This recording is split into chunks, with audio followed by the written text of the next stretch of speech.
특별히 또 이렇게 지휘자도 없지만 몇 명이 되었든 맡은 바 직분을 충실하게 감당하는 우리 성가대원들 진짜 우리 교회 보물입니다. 우리 성가대원들 보면서 목사만 똑바로 하면 되겠다 이런 생각을 합니다. 네. 그리고 예배 시간에 개인을 이렇게 설명하는 건 좋지 않지만 우리 박범 세운제 위로 올라가세요. 빨리 올라가세요. 왜 우리 딸하고 아내를 홀로 내버려 두는 거예요? 이상가족 하지 마세요. 이럴 날이 많지 않아요. 이제 크면 주일학교 가고 그래. 가족이 같이 예배 드리는 게 너무너무 중요해요. 야, 스탠드 일어나세요. 목사 말 들으세요. 일어나세요. 일어나셔서 가족이랑 같이 예배 드리세요. 가족이랑. 네. 자, 부탁드릴게요. 이렇게 가족이랑 같이 예배 드리는 게 너무너무 복된 거예요. 왜 그걸 특권을 왜 버리시려고 하시는 거예요? 네, 유아실은 남자들이 들어갈 수 없는 곳이 절대 아닙니다. 애들 때문에 있는 거지. 가족이 이렇게 같이 예배 드리는 게 얼마나 복된데 지금. 네? 이상가족 만들지 마십시오. 네. 자, 그리고 제가 한 가지만 더 말씀드리는데 이제 추석이죠. 네, 추석인데 좀 이따 광고를 보시면 알겠지만 광고에 뭐라고 나와 있냐면 가족들과 화목하고 믿음의 본을 보이라고 그렇게 광고에 심어놨습니다. 추석 때 아까 저희 1부 예배 때 우리 임양숙 전사님이 대표기도 하시는데 대표기도 하시는데 뭐라고 하시냐면 이제 추석이 되어서 수고해야 하는 많은 분들이 있습니다. 근데 제가 그 기도를 듣다가 깜짝 놀랐어요. 왜냐하면 저한테 추석은 쉬는 날이지 수고하는 날이 아니거든요. 수고는 누가 합니까? 여자들이 하죠. 그게 맞습니까? 맞지 않아요. 절대 맞지 않습니다. 여러분, 우리 믿음의 사람들은 여자들만 일하게 하고 남자들은 누워서 노는 날이 되지 말아야 될 줄로 믿습니다. 특별히 저희 가정은 추석 때 되면 남자들이 손끝에 물 하나도 묻히지 않습니다. 제가 먼저 말씀드리지만 이번 추석 때 제가 반드시 설거지 할 수 있도록 그렇게 하겠습니다. 우리 이완 집사님 절대로 우리 김상미 집사님만 전부치기하고 설거지 하지 마십시오. 내가 물어볼 겁니다. 진짜 우리 믿음의 사람들은 진짜 믿음의 본을 보이네요. 추석이 되면 오히려 정말 우리 남자들이 더 일하고 더 전도 붙이고 설거지도 하고 그래서 정말 믿음의 남편들은 틀리다 라는 이야기를 들을 수 있도록 우리 남성들이 조금 더 힘써 주실 수 있길 간절히 부탁을 드리겠습니다. 여성들만 마음에 나시죠? 네. 불만이 많으신 것 같은데 근데 저는 그렇게 하겠습니다. 네. 정말 복된 추석 명절이 됐으면 좋겠습니다. 자, 오늘 말씀의 제목은 하나님의 지혜 또 사람의 지혜라는 제목으로 하나님의 말씀 함께 나누기를 소망합니다. 여러분, 오늘 흔히 우리 인간을 만물의 영장이라고 합니다. 그 말은 무슨 말이냐면 사람이 창조된 모든 만물 중에서 가장 탁월하고 뛰어나다는 것을 뜻하는 것이겠죠. 여러분, 그러나 때로는 그것이 정말 맞는 말인가? 그러니까 의문이 들 때가 있어요. 저도 동물의 왕국을 썩 그렇게 자주 보는 것은 아니지만 여러분, 우리가 이 동물의 왕국이나 이런 것들을 보면 참 기가 막힌 게 뭐냐면 동물들이 출산하는 장면을 우리가 가끔 보게 되죠. 그러면 이 동물들은 새끼를 낳게 되면 그 새끼들이요 막 나오는 즉시 몸부림치기 시작합니다. 그리고 정말 놀라운 것은 뭐냐면 낳은 지 얼마 되지 않은 몇 분도 지나지 않아서 이 새끼들이 걷기 시작해요. 그리고 생존하기 위해서 어미젖을 얼마나 힘차게 빠는지 모릅니다. 정말 동물들을 보면 생존 능력이 대단합니다. 여러분, 그런데 만물의 영장이라고 하는 사람을 한번 생각해 보시죠. 이 아이들이 태어나면 어떻습니까? 아이들은 태어나면 아무것도 못합니다. 그저 태어난 채로 그냥 내버려 두면 아마 몇 시간도 못 돼서 아마 죽을 것입니다. 이 걷는 것도 그래요. 이 사람은, 동물들은 난저 몇 분 만에 일어나서 막 걷기 시작하고 뛰기 시작하는데 아기들 한번 보세요. 아무것도 못하는 것은 물론이고 태어난 지 한 돌 정도 돼야 이제 막 걸음마 정도 하나요? 네. 동물들에 비해서 이 사람을 생각하면요 연약하기 짝이 없다는 거예요. 여러분, 그래서 엄마들이 이 아이를 낳으면 좋기도 하지만 너무너무 힘든 이유가 뭐예요? 이제 제 아내도 출산율이 얼마 이제 남지 않았습니다. 좋아, 너무 좋은데 좋은 마음 한 구석에 있고 또 한 구석에는 근심이 한가득해. 왜냐면 이제 저희 아이가 이제 둘째지 않습니까? 그런데 이 첫째 아이가 이제 막 진짜 개구지기 시작해. 미운 뭐 3살 막 되기 시작해. 그런데 그 아이 돌보고 정말 아무것도 할 수 없는 그 갓난아기까지 이렇게 건사하려는 생각을 하면 앞길이 막막한 거죠. 그래서 부모님들의 이 심정이 뭐냐면, 야, 도대체 이 애 언제 키워가지고 좀 이 애가 스스로 좀 할까? 그게 다 이 부모님들이, 갓난아기들, 애기들을 키우는 부모님들의 답답한 심정이에요. 저 오늘 위로하고 싶어요, 진짜. 여러분, 제가 예언하는데 아기들 곧 큽니다. 별 위로가 안 되죠? 네. 별 위로가 안 되는데 조금만 위로, 인내하시면 돼요. 그러니까 뭡니까? 인간이 만물의 영장이라고 하는데, 그런데 사람은 동물에 비해서요 너무너무 연약해요. 부모님을 의존하는 기간이 너무 길다는 거예요. 여러분, 그런데 제가 오늘 책을 읽었는데 부천대 유아교육학부 교수인 전성수 교수님은 왜 사람이 동물에 비해서 이렇게 태어나게 되면 동물에 비해서 현저하게 의존하는 기간이 긴 것인가에 대해서 굉장히 중요한 해석을 하는데, 그분이 뭐라고 하냐 하면은, 이렇게 사람이 동물에 비해서 태어나게 되면 이 의존하는 기간이 긴 이유는 뭐냐면, 사람의 가장 중요한 속성 중에 특성 중에 하나가 바로 의존성이기 때문이다. 그러면서 그분이 하는 말이 뭐냐면은, 이 부모를 의지하고 사람을 의존하는 이 특성은 갓난아기만의 특성이 아니라는 거예요. 따지고 보면 사람은 태어나서 죽음에 이르기까지 누군가에게 끊임없이 의존하고 누군가에 끊임없이 의지해서만 살아갈 수 있고 사람답게 살아갈 수 있는 것이 바로 사람이라고 이야기하더라고요. 여러분, 그렇지 않습니까? 여러분, 사람의 일생도록 정말 누군가에 끊임없이 의존해야만 살아갈 수 있는 존재예요. 그래서 아이들은 흔히 0세부터 3세까지가 사람의 인격, 일생의 인격이 완성되어지는 가장 중요한 시기. 그래서 이 시기에 부모님들이 사랑을 온전히 쏟아주지 못하고, 이 시기에 부모님들이 온전히 관심을 쏟아주지 못하고 소외된 아이들은요, 그 일생을 살아가면서 끊임없이 그 내면에 공허감이 있고 애정결핍이 있는 채로 살아갈 수밖에 없다. 여러분, 그래서 제가 아까 지금 우리 박건수 형제 위로 올라가라고 이야기했는데요, 너무너무 중요한 거예요, 진짜. 이 시기에, 저 아이 시기에 부모님이 함께 사랑을 듬뿍 주지 못하면요, 저 갓난아기 같지만요, 저 아이의 마음속에 어마어마한 애정 탱크가 있대요. 그런데 그 애정 탱크가 엄청나게 큰데, 그 많은 애정 탱크에 부모님이 사랑이라는 것을 채워주지 못, 연료를 채워주지 못하면 이 아이가 평생 자신감을 잃어버린 채로 산다. 그래서 부모님들이 예배 시간에 같이 예배드리는 거 너무 중요해요. 여러분, 그뿐입니까? 이제 아이가 성장해서 사춘기가 되면요, 부모님을 떠나는 것 같지만 이제는 누구의 도움이 필요합니까? 좋은 스승의 만남이 필요합니다. 좋은 스승을 만나서 좋은 스승으로부터 오는 지혜와 또 지식의 이 전달을 받음으로 통해서 사람은 정말 온전한 사람으로 자라날 수가 있다는 거예요. 성인이 되어서도 마찬가지죠. 성인에 대해서는 정말로 좋은 배우자, 좋은 남편, 좋은 아내를 만남을 통해서 그를 통해서 오는 그 정서적인 만족을 얻을 때에만 정말 사람이 온전하게 좋은 인생을 살아갈 수가 있다는 거죠. 그뿐만이 아니라 성인이 되어서 정말 좋은 인생의 스승, 좋은 목회자, 좋은 멘토를 만나서 정말 그들과 끊임없이 교제함을 통해서 사람은 아름다운 사람으로 성장해 나갈 수가 있다는 겁니다.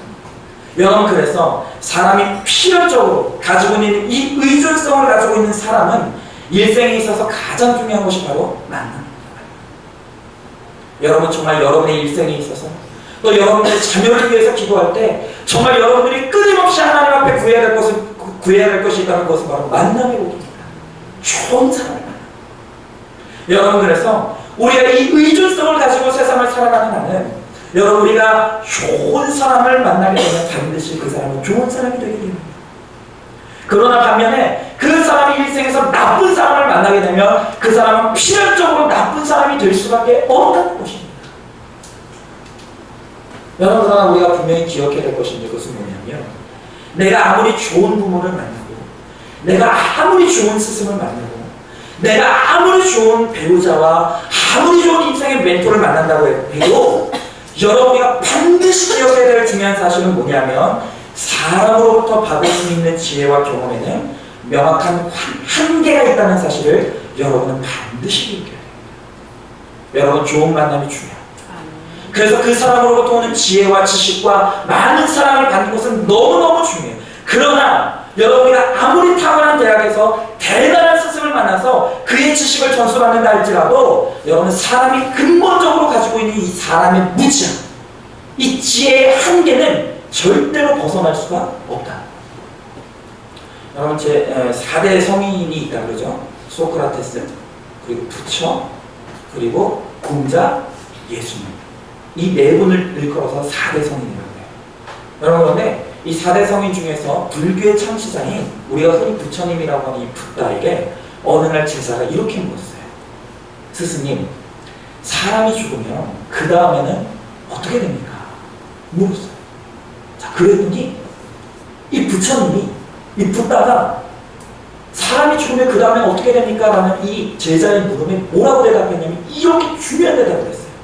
그가 뭐라고 대답했냐면 이렇게 대답합니다. 내가 생도 모르는데 사는 어떻게 하겠냐.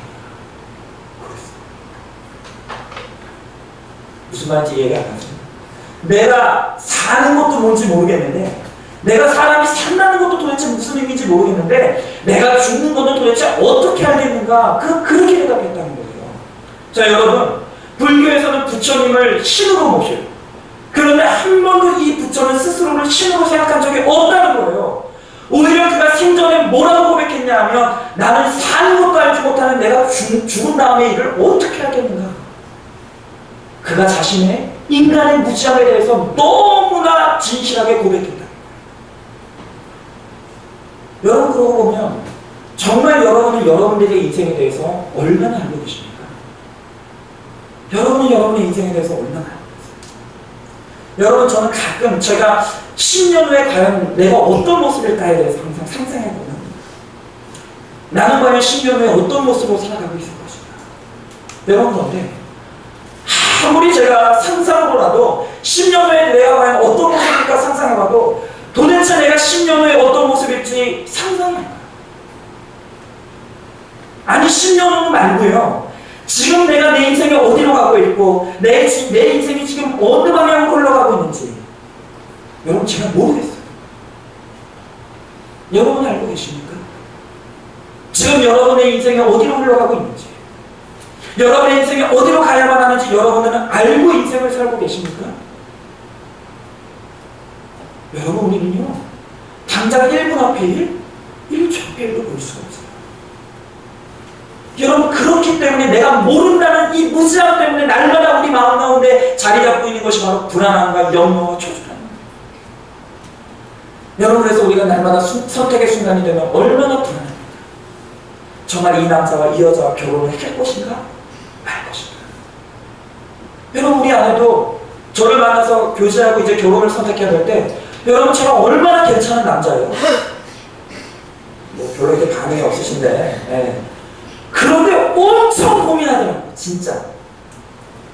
야, 저는 저 같은 남자 만나면 진짜 2번 고민 안 하고 바로 결혼할 것 같은데 엄청 고민하는 거예요. 왜요? 이 남자를 만나서 결혼하는 것이 옳은 것인지 그른 것인지 몰라요. 정말 내가 지금 다니고 있는 이 직장을 그만두고 다른 직장으로 옮기는 것이 옳은 것인지 그른 것인지 몰라요. 내가 모른다는 이 사실이 나로 하여금 날마다 불안하게 할 수밖에 없다는 것입니다. 여러분, 그래서 기가 막힌 기사 하나를 제가 보게 됐는데 8월 31일자 중앙일보에 이런 제목의 기사가 났어요. 어떤 제목이냐? 전통의 부활, 불안한 심리, 10명 중에 4명이 전공은 한국인이랬어요. 10명 중에 4명이 뭐 본다고요? 전공대요. 무려 10명 중에 절반 이상의 국민이 정치로 정치배를 해요. 여러분, 그런데 기사 내용을 제가 한번 읽어드리면 이 성인 남녀 1000명을 대상으로 전화 인터뷰를 했는데 인터뷰를 해보고 조사를 해보니까 깜짝 놀랄 사실이 드러났다. 그거 뭐냐? 우리나라 국민의 평균 38.3%가 점을 치고 1년에 한 번 이상 점 치고 가는데 여러분 중에서 점 치고 가신 적 있으십니까? 어쨌든 그건 나중에 이야기하고 38.3%가 점을 치고 갔는데 그런데 우리 생각에는 누가 더 점을 치러 많이 갈 것 같으세요? 배운 사람과 못 배운 사람 중에 누가 더 점을 많이 치러 갈 것 같으세요? 우리가 생각했을 때는 조금 덜 배운 사람이 점 치러 많이 갈 거라는 생각하잖아. 그게 아니라 조사해 보니까 흔히 말하는 블루칼라 생산직에서 일하고 또 고졸 고등학교만 졸업한 그런 사람들은 점치로 가는 이 퍼센테이지가 30.2%. 그런데 소위 말하는 화이트 칼라, 그러니까 대학도 좋은 데 나오고 지식도 많고 흔히 말해서 가방끈도 긴 사람들은 퍼센테이지가 몇 퍼센트냐? 42.5%가 점치로 가더라고요. 오히려 가방끈 길고 많이 배웠다고 하는 사람들이 더 많이 점찍 간다는 거예요. 여러분 그러면서 또 다른 조사 내용을 이야기하는데 91년도에도 같은 내용을 조사를 했다는 거예요. 근데 그때는 91년도에는 19.6%만이 점을 치러 간다 그렇게 대답해요. 그런데 20년이 지난 지금에 있어서는 무려 2배가 급증을 해서 38.63%가 점을 치러 간다. 이와 관련해서 한마디만 덧붙이자면 뭐냐면은 그래서 1991년도에는 이 점집의 그 총 수익이 통계가 얼마냐? 91년도에는 1조 4천억 원으로 집계가 됐대요. 이것도 많죠. 그런데 2014년도에 조사를 했더니 현재 지금 점집에서 벌어들이는 이 수익의 총계가 얼마냐? 무려 4조 원이래요.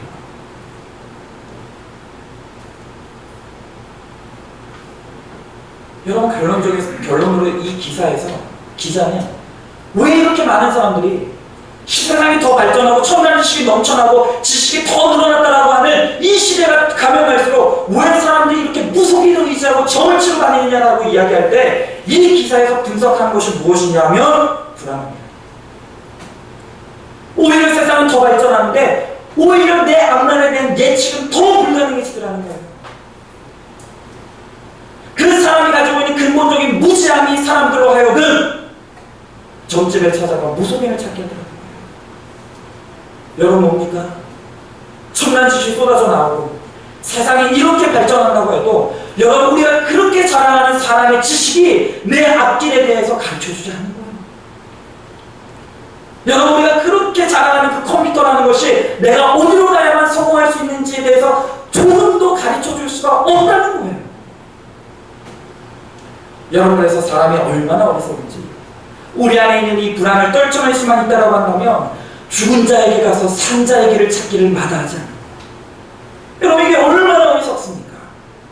여러분 무속인들은 흔히 말하기를 죽은 사람을 불러내서 점을 친다고 얘기해요. 여러분 그건 옳지 않습니다. 여러분 사람이 죽으면 그 즉 심판받고 천국과 지옥이 돼요. 그런 일이 일어나지 않아요. 그냥 귀신의 장난이에요. 여러분 그러나 정말로 죽은 사람을 불러내서 점친다 치더라도 여러분 한번 생각을 해보세요. 여러분 그 죽은 귀신이 자신이 살기를 알았다라고 한다면 죽었겠어요? 아니죠. 살기를 몰랐기 때문에 죽은 영혼들이에요. 그런데 우리는 얼마나 어리석은지 살기를 몰라서 죽은 그 영혼에게 가서 내 살기를 찾아달라고 호소하고 있다는 거예요. 이게 얼마나 어리석은 일이에요. 여러분 그러나 사람이 이렇게 어리석은 이유는 뭐냐면 무지하기 때문에 사람의 지혜가 이와 같이 연약하고 한계가 있기 때문이라는 거예요.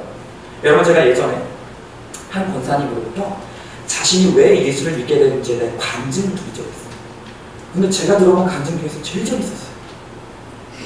이분이 왜 예수를 믿게 되는지에 대해서 이야기를 해주시는데 어렸을 때 여러분 제 때는 그렇지 않지만 여러분 유년 시절에는 마을에 한 번씩만 이렇게 큰 구판이 벌어지고 뭐 그러지 않습니까? 그래서 이제 이 권사님이 살던 이 마을 어린 소년 시절에 엄청나게 큰 구판이 벌어졌다. 그래서 이제 막 떡이라도 얻어먹고 이제 이 권사님도 이제 구판으로 달려갔는데 이미 가보니까 얼음이 그냥 삥 둘러싸여 있어가지고 볼 수가 없더라. 그래서 마치 삭개오처럼 이제 키는 작고 볼 수는 없고 그래가지고 그냥 서성서성거리고 있는데 근데 그때 조용히 한 남자가 자기 옆에 서서 탁 있더라. 그래서 이 누군가 하고 올려봤더니 그분이 누구냐면 얼마 전에 교회 이 마을에 있는 교회 부임한 담임 전도사님이더라. 그때는 이제 목사님이 흔치 많지 않으니까 전도사님들이 이제 담임을 하고 그러셨죠. 근데 이 전도사님이 와가지고 구판에 와서 이렇게 서 있는데 가만히 보니까 구판을 구경하는 게 아니라 조용히 눈을 감고 있더라는 거예요. 그래서 이 어린 소년이 이제 이 어린 소녀가 아니 전도사님 왜 구판에 와서 구경 안 하고 이렇게 눈을 감고 계세요? 이게 물어봤대요. 그랬더니 이분이 하는 소리가 뭐냐면 이 전도사님이 하시는 말이 뭐냐면 지금 여기에 사람들을 미혹시키는 귀신들이 너무너무 많은데 그 귀신들을 물러가게 해달라고 내가 지금 기도하고 있는 거란다. 그렇게 이야기하더라는 거예요. 그러면서 이 전도사님은 조용히 서서 뒤에서 계속해서 기도하고 있고 한쪽에서는 무당이 열심히 구판을 벌이고 있는 거예요. 여러분 그런데 구판을 한참 벌이고 있던 이 무속인이 갑자기 굿을 딱 멈추는 거예요. 그러더니 갑자기 한쪽을 가리키면서 이놈! 그러더라는 거예요. 사람들이 깜짝 놀라가지고 이 무당이 가르치는 모습을 다 쳐다봤겠죠. 그리고 그곳에 있던 사람들이 해보지 않을까고 다 밀어나고 홍해 받았죠. 그리고 마침내 남은 두 사람이 있었으니 그 누구예요? 전도사님과 그 어린 병사. 여러분 그런데 이 무당이 그 전도사님을 가리키면서 뭐라 그러냐면 이렇게 말하더라고요. 니놈이 자꾸 큰 신을 부르니까 작은 신이 무서워서 도망가지 않느냐 그러더라는 거예요. 니놈아 싹 꺼져라 그러더라고요. 용하죠. 니놈이 자꾸 큰 신을 부르니까 작은 신이 무서워서 도망가지 않느냐 썩 꺼져라 그러더라는 거예요. 여러분 그 얘기를 듣는 순간 이 어린 소녀가 계산에 들어요. 이거 봐라. 저 무당이 전도사님이 섬기는 신은 큰 신이라고 하고 자기 신은 작은 신이라고 하는 거 보니까 전도사님이 섬기는 신이 더 센가 보다. 그래서 무당이 전하는 복음을 듣고 그분이 교회 갔다는 거예요. 여러분 성경에 보면 이와 같은 기사를 봐보죠. 예수님이 친히 뭐라고 말씀하셨냐면 귀신들도 예수님을 두려워 떤다고 그랬어요. 귀신이 전하면 무당이 전하는 복음에 이 권사님이 교회 나가서 예수 영접했대요. 자 여러분 사람들이 불안을 해결하기 위해서 찾아가는 신이라는 것이 이렇듯 헛되고 거짓된 것이에요. 여러분 그럼에도 불구하고 이 어리석은 일을 이 어리석은 일들을 오히려 배워가는 사람들, 많이 안다는 사람들이, 자기 지식을 자랑하는 사람들이 의지한다는 것은 그만큼 우리가 자랑하는 지식과 지혜라는 것이 얼마나 보잘것없고 연약한 것인지를 드러내는 것이라는 것입니다.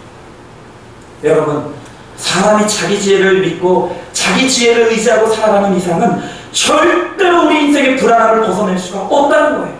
왜냐하면 사람은 처음부터 창조될 때부터 내 지혜를 의지하며 살아가도록 지어진 존재가 아니라 하나님의 지혜를 의지하며 살아가도록 지어진 존재이기 때문이라는 것입니다. 여러분 타락하기 전에 이 세상에는 한 가지 지혜밖에 존재하지 않았어요. 그 지혜는 어떤 지혜입니까? 하나님의 지혜. 사람이 하나님의 지혜를 따라서 하나님의 지혜를 의존하고 하나님의 지혜를 순종하며 살아갈 때 바로 그때 이 땅에 샬롬, 하나님의 평안과 하나님의 만족이 존재했다는 거예요. 여러분 그러나 사람이 하나님의 지혜를 따르기를 거부하고 하나님의 지혜와 분리되어 살아가기 시작했을 때 그때부터 사람의 내면 속에는 떨칠 수 없는 불안함이 존재하기 시작했다는 것입니다. 여러분 그래서 오늘 22절을 보면 오늘 본문의 3장 22절을 보니까 성경이 뭐라고 말하고 있냐면 사람이 선악을 하는 일에 우리 중 하나같이 되었다 이렇게 말했어요. 여러분 이 말이 굉장히 중요해요. 여러분 오늘 이 말씀 사람이 선악을 하는 일에 우리 중 하나같이 되었다라는 말을 언뜻 보면 정말 사람이 선악과를 먹었더니 하나님과 같은 지혜를 가지게 되었구나 착각할 수가 있어요. 여러분 그런데 그게 아니에요. 지금 이 말이 의미하는 것은 그것이 아니라 이제까지는 사람이 하나님의 지혜와 일치되어서 하나님의 지혜를 따르고 하나님의 순리에 따라서 살아갔지만 이제는 더 이상 이 사람들이 하나님의 지혜를 따라가기를 원하지 않는 거예요. 그리고 하나님의 지혜와 이들이 분리되어서 자기 멋대로 선악을 판단하고 자기 멋대로 자기의 길을 따라가고 자기 멋대로 자기의 인생을 설계하면서 이렇게 하나님을 따라가기를 거부하는 인생이 되기 시작했다는 거예요. 오늘 여기서 선악을 알기를 하나님과 같이 되었다는 말은 하나님의 지혜와 일치되었던 사람이 하나님의 지혜와 사람의 지혜가 분리되었음을 의미하는 것입니다. 여러분, 사람이 성장하기 위해서는 좋은 부모의 지혜로운 인도를 받아야 된다는 것을 우리는 알아요. 사람이 좋은 사람이 되기 위해서는 좋은 스승을 만나서 그 스승의 지혜를 본받아야 된다는 것을 알아요. 여러분, 그러나 오늘 타락한 오늘 이 세대의 사람들은 오늘 하나님을 본받아야지만 오늘 하나님의 지혜를 따라 살아가야지만 온전한 사람으로서 선악할 수 있다는 것을 거부한다는 겁니다. 여러분, 그러나 사람은 진정으로 하나님의 지혜에 의존하며 살아갈 때에만 진정한 평안과 안정과 생명을 누리며 살아갈 수 있는 존재가 될 수 있을 줄로 믿습니다. 그러나 여기서 우리가 오해하지 말아야 될 것은 뭐냐면 그렇다고 해서 사람의 지혜가 아무 가치도 없다는 말은 절대 아니에요. 여러분, 이 세상이 이만큼 발전한 이유는 사람이 지혜가 없고 여러분, 그래서 우리가 할 수 있는 우리 자식들을 그렇게 열심히 가르치고 우리도 열심히 배워가면서 날마다 우리는 배움을 그치지 말아야 된다. 여러분, 그러나 우리가 사람의 지혜가 정말로 중요하다 할지라도 우리가 분명히 기억할 것은 뭐냐면 사람이 가지고 있는 이 지혜에 대한 한계가 명확하다는 것을 우리는 날마다 겸손하게 고백할 수 있어야 된다는 것입니다. 여러분, 특별히 사람의 지혜가 아무리 대단한 할지라도 사람의 지혜는 딱 이 세상에서 살 때까지 뿐이에요. 여기까지밖에 필요하지 않아요. 여러분, 사람의 지혜가 아무리 탁월하다 할지라도 사람의 지혜로는 내가 누구며 내 인생이 어디로 가며 영원한 생명이 어디에 있는가에 대한 이 진리에 대한 근본적인 물음에 대해서는 아무것도 깨달을 수 없는 것이 사람의 지혜랍니다. 여러분, 그리고 하나님의 지혜에 붙어있기를 거부하고 오늘 자기 지혜로서 살아가기를 원하는 모든 사람의 결국에는 그것은 멸망이요 죽음이 지옥일 수밖에 없다는 것입니다. 여러분, 오늘 여러분은 진정으로 하나님의 지혜를 의지하며 살아가고 있습니까?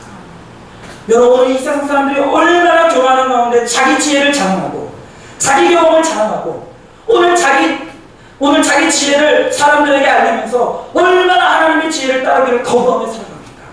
그러나 그들이 얼마나 대단한 대학을 나오고 얼마나 대단한 지식을 가지고 얼마나 대단한 학위를 가졌던 간에 여러분, 그들의 지혜를 가지고 살아가는 이상은 그들의 결국은 멸망입니다.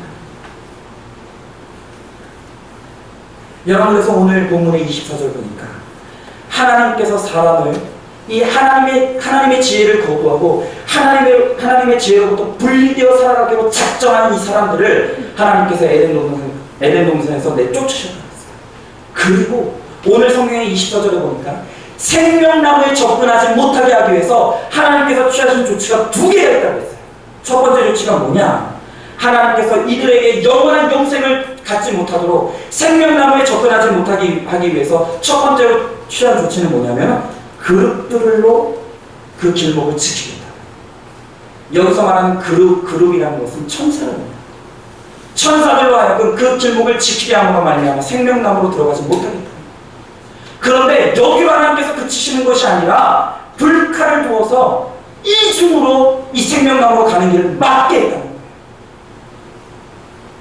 여러분, 하나님께서 이 아담과 하와가 자기 지혜를 의지하며 하나님의 지혜를 따르지 않기를 거부했을 때 여러분, 그때 하나님께서 취하신 조치가 뭐냐 하면은 그룹들로 하여금 생명나무를 가지 못하게 만들고 그것으로 모자라서 불칼로 그것을 막아섰답니다. 여러분, 이것이 의미하는 것이 뭘까요?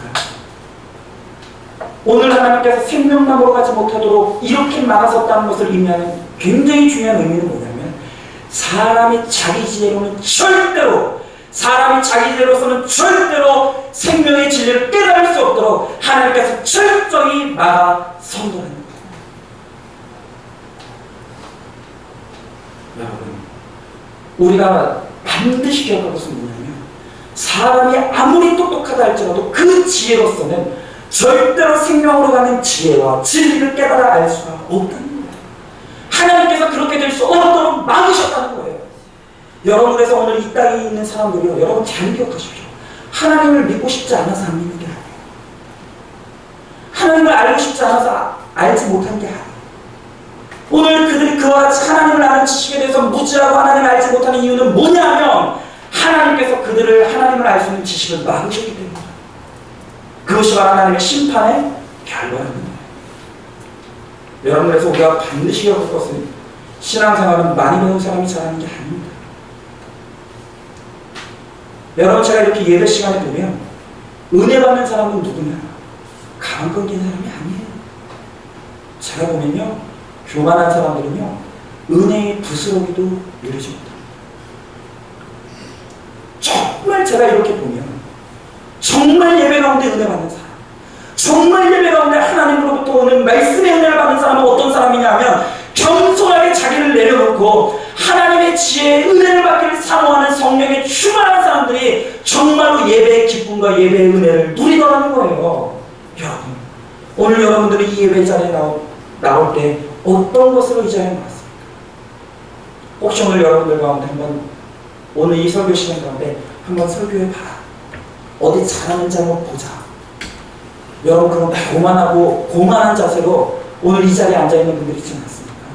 여러분, 내 지식을 가지고 하나님 앞에 나오는 이상 나는 절대로 이 예배를 통해서 그 어떤 은혜도 받을 수 없다는 거예요. 왜요? 자기 지식을 의지하고 하나님의 지혜를 의지하지 않는 사람은 하나님께서 그가 하나님 앞으로 나올 수 없도록 막으시기 때문이다.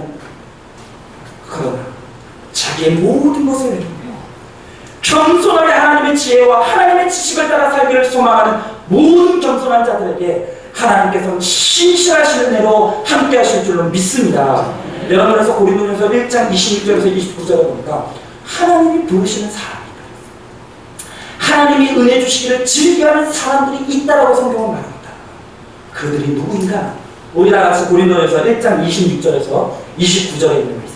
하나님이 즐겨 찾으시고 하나님께서 은혜 주시기를 즐겨 하시는 자는 어떤 사람인지 우리 다 같이 한번 읽어보도록 하겠습니다. 시작. 형제들아, 너희를 부르심을 보라. 육체를 따라 지혜로운 자가 많지 아니하며 능한 자가 많지 아니하며 문벌 좋은 자가 많지 아니하도다. 그러나 하나님께서 세상의 미련한 것들을 택하사 지혜 있는 자들을 부끄럽게 하려 하시고 세상의 약한 것들을 택하사 강한 것들을 부끄럽게 하려 하시며 하나님께서 세상의 천한 것들과 멸시받는 것들과 없는 것들을 택하사 있는 것들을 택하려 하시나니 이는 아무 육체도 하나님 앞에서 자랑하지 못하게 하려 하시니라. 아멘. 여러분, 하나님께서 어떤 자를 찾으신다고요? 하나님께서 어떤 자에게 은혜 주시기를 즐겨하신다고요? 지혜 있는 자가 아니라는 거예요. 자기 지혜를 자랑하는 자가 아니라는 거예요. 여러분, 자기 문고를 자랑하는 자가 아니라는 거예요. 자기가 강하다는 것을 자랑하는 자에게는 하나님께서는 부스러기 은혜도 주시지 않는다는 거예요. 하나님께서 정말 오늘 이 시간에 은혜 주시기를 즐겨하는 자가 누구냐? 은혜 주시기 위해서 찾는 자가 누구냐? 그것은 약한 자, 자신이 미련하다는 것을 고백하는 자, 자신이 문벌 좋은 자가 아니라는 것을 고백하는, 바로 겸손하게 하나님의 지혜에 의존하기를 원하는 바로 그 사람에게 하나님께서는 은혜 주시기를 원하시는 거예요. 여러분, 우리의 거듭난 하나님의 사람들은 쓸데없는 우리의 고집을 내어놔요. 쓸데없는 우리의 경험, 쓸데없는 우리의 지식, 여러분, 내려놔야 돼요. 그리고 오늘 우리의 인생 가운데 인간의 어줍지 않은 너무나 연약한 지혜가 아닌 나를 이끌어주시고 나를 계획하시고 나의 미래를 아시는 하나님의 온전한 지혜를 싣고 살아가고자 하는 그런 겸손함을 갖춘 자에게 하나님께서는 반드시 은혜를 주실 줄로 믿습니다. 여러분, 반드시 기억하십시오. 자꾸 내 지혜를 의지하고자 하는 자, 그 지혜 때문에 망하게 될 것입니다. 여러분, 자꾸 내 경험을 의지하고 내 경험을 의지하는 자는, 내세우는 자는 그 경험 때문에 내가 큰 화를 당하게 되는 것을 반드시 보게 되어 있다는 것입니다. 여러분, 믿음의 특권이 뭡니까? 여러분, 기억하십시오. 믿음의 특권이란 다른 것이 아니라 이제 죄 가운데서 천사들과 불칼에 가로막혀서 하나님의 생명의 길로 나아갈 수 없었던 우리였지만 우리가 예수 그리스도 안에서 은혜를 받고 거듭남으로 말미암아 이제는 더 이상 하나님과 우리 사이를 가로막는 그 어떤 장벽도 없게 됩니다. 여러분의 하나님께서 오늘 우리들에게 간절히 요구하신 것이 무엇이었냐면 하나님 앞에 담대히 나오라는 거예요. 이제 너희와 하나님 사이를 막을 수 있는 것이 아무것도 없기 때문에 너희는 하나님의 은혜를 받기 위해서 담대히 하나님 앞으로 나오라고 하나님께서는 오늘도 우리들에게 도전하시고 축복하고 있다는 거예요. 우리 히브리서 4장 16절에 있는 말씀 우리 다 같이 한번 읽어볼게요. 히브리서 4장 16절입니다. 시작. 그러므로 우리는 긍휼하심을 받고 때를 따라 돕는 은혜를 얻기 위하여 은혜의 보좌 앞에 담대히 나아갈 것이니라. 아멘. 이 아담과 하와가 하나님의 지혜를 더 이상 따르기를 원하지 아니하고 하나님의 지혜와 분리되어 살아갈 때 어떤 일이 일어났어요? 하나님과 막히는, 하나님으로부터 가로막히는 일이 일어났다. 그러나 이제 하나님을 믿는 믿음 가운데 겸손히 하나님 앞에 나아가는 사람을 그 어떤 것도 하나님 앞에 나아갈 수 없게 막을 수 없다는 것입니다. 여러분, 우리 믿음의 사람들의 특권이 있어요. 우리가 은혜를 얻기 위해서 하나님께서 우리들에게 주신 특권인데 그게 뭐냐? 그게 바로 기도예요. 여러분, 아까 24절에서 우리가 봤지만 타락한 하나님의 사람들을 이제 하나님 앞으로 나가지 못하게 하기 위해서 하나님께서 취하신 조치가 뭐라 그랬어요? 천사들로 하여금 사람이 하나님께로 나가지 못하게 막았다고 했어요. 여러분, 그런데 성경을 보면 이제 우리가 하나님을 믿게 되면 하나님께로 나가지 못하게 막았던 그 천사가 우리가 하나님 앞에 나와 기도하고 하나님의 은혜를 구하고 하나님의 도우심을 구할 때 이제는 그 천사가 우리의 기도를 들어서 하나님 앞에 운반하는 보험자가 되겠다는 말입니다. 여러분이 요한계시록 8장 3절에 있는 말씀 우리 다 같이 한번 읽어보도록 하겠습니다. 요한계시록 8장 3절에 있는 말씀이에요. 다 같이 읽어보겠습니다. 시작. 또 다른 천사가 와서 제단 곁에 서서 금향유를 가지고 많은 향을 받았으니 이는 모든 성도의 기도와 합하여 보좌 금제단에 드리고자 함이라. 아멘. 여기 보세요. 여기 보니까 이제는 천사가 우리 하나님 앞에 나와 하나님의 은혜를 구하고 하나님의 돕는 은혜를 구하며 하나님 앞에 나와 기도할 때 이 천사가 우리의 기도를 아름다운 향으로 하나님 앞에 올려드린다. 여러분, 왜 기도하지 않습니까? 기도는 성도의 특권. 우리가 하나님을 진심으로 의지하고 나의 지혜를 내놓고 하나님의 은혜를 구하며 하나님의 은혜의 보좌 앞으로 나가 기도할 때 하나님께서는 우리의 기도를 아름답게 받으시고 우리의 기도를 통해서 하나님의 지혜로 우리를 인도하시고 우리를 도우시겠다고 약속하신다는 것입니다. 여러분, 이제 믿음 안에서 하나님의 지혜를 의지하며 하나님의 은혜를 구하며 기도하는 우리의 기도를 막을 수 있는 것은 그 어떤 것도 없을 줄로 믿습니다. 기도는 성도의 특권입니다. 여러분, 오늘 이 깊어가는 가을에 우리가 정말 다시 한번 회복할 것은 하나님의 은혜의 보좌 앞으로 담대히 나가 오늘을 도우시는 하나님의 기도의 자리에서 하나님의 은혜를 받아야 될 줄로 믿습니다. 여러분, 이것이 나의 지혜를 의지하며 살아가는 것이 아닌 하나님의 지혜를 의지하며 살아가기로 작정하는 성도의 특권입니다.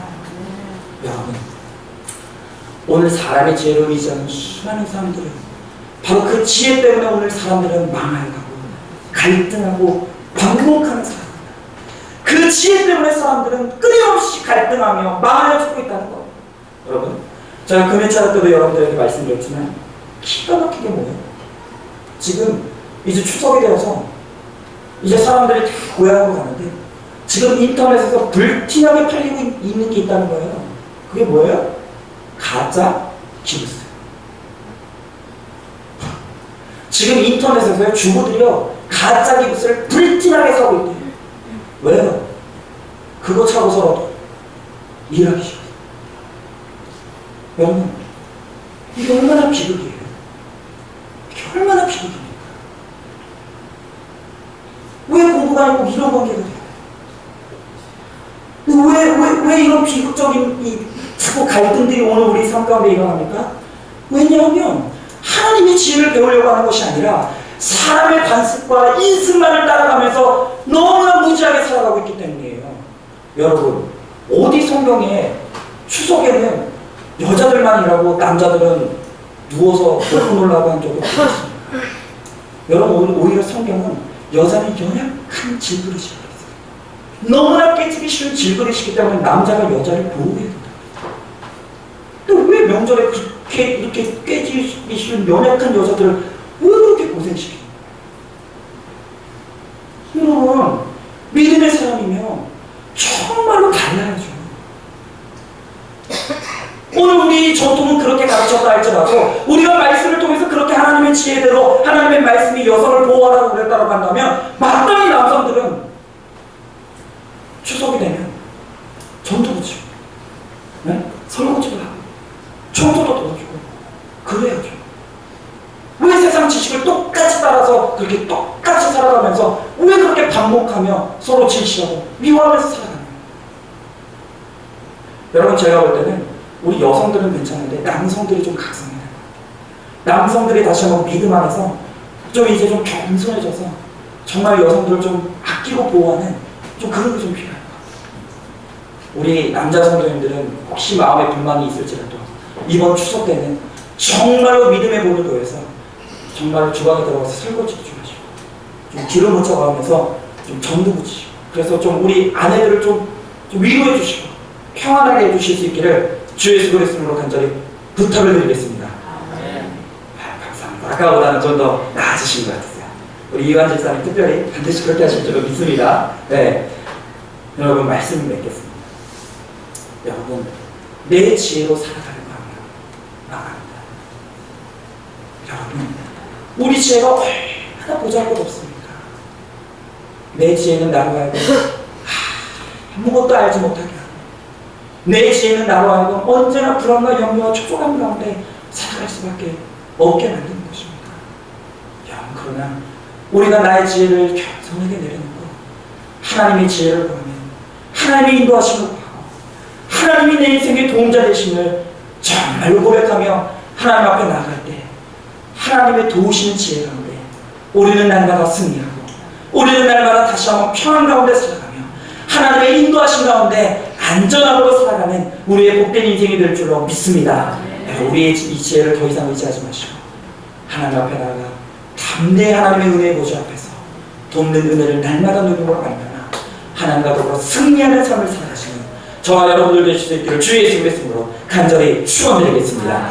오늘 시험에 한번 기도하길 원합니다. 오늘 시험에 함께 기도할 때 여러분 정말로 우리의 지식과 지혜라는 것이 얼마나 연약한 것인지를 우리가 다시 한번 고백할 수 있기를 원합니다. 여러분, 여전히 내 지혜와 지식을 가지고 내 경험만을 의지하며 여러분 마치 내가 하나님을 믿고 있음에도 불구하고 하나님 없는 인생인 것처럼 그렇게 살아가고 있지 않습니다.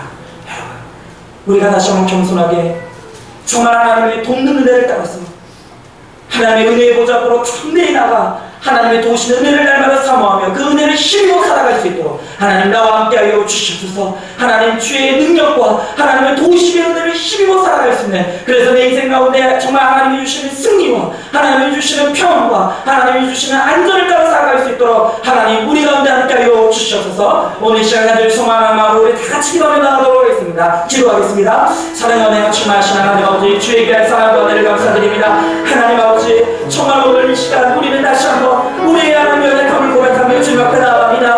하나님 아버지 정말 오늘 이 예배의 시간에 하나님 나의 연약함을 고백하며 나아가는 하나님 아버지 정말 우리 가운데 함께하여 주시옵시고 하나님 아버지 때를 따라 돕는 은혜를 우리들에게 허락하여 주시므로 말미암아 정말 하나님 아버지 우리는 날마다 주님 온전히 살아갈 수 있게 하여 주시옵시고 하나님 아버지 정말 하나님 아버지 주님의 인도하심을 따라 날마다 승리하는 삶을 평안한 삶을 살아갈 수 있도록 주여 역사하여 주시옵소서. 주님 우리를 붙들어 주시길 원합니다. 한참도 알 수 없는 너무나 하나님 아버지 불안한 세상입니다. 그러나 하나님 주님 나를 도우시고 나와 함께 하시면 내가 반드시 승리할 줄 믿사오니 주여 하나님 아버지 나를 붙들어 주시옵시고 나를 인도하여 주시옵소서.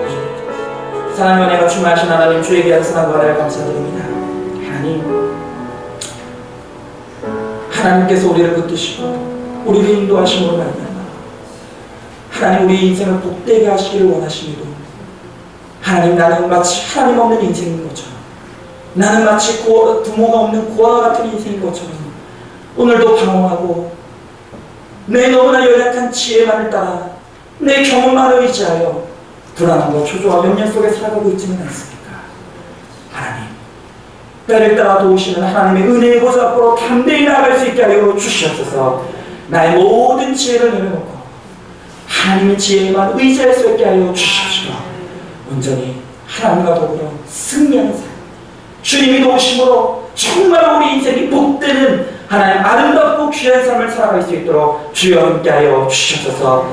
반드시 우리 주님께서 나를 겸손하게 내려놓고 하나님의 지혜를 의지하며 살아가기를 원하는 모든 사람 가운데 함께하시고 역사하실 줄 믿사오며 사랑의 많으신 우리 주 예수 그리스도를 받들어 기도드리옵나이다. 아멘.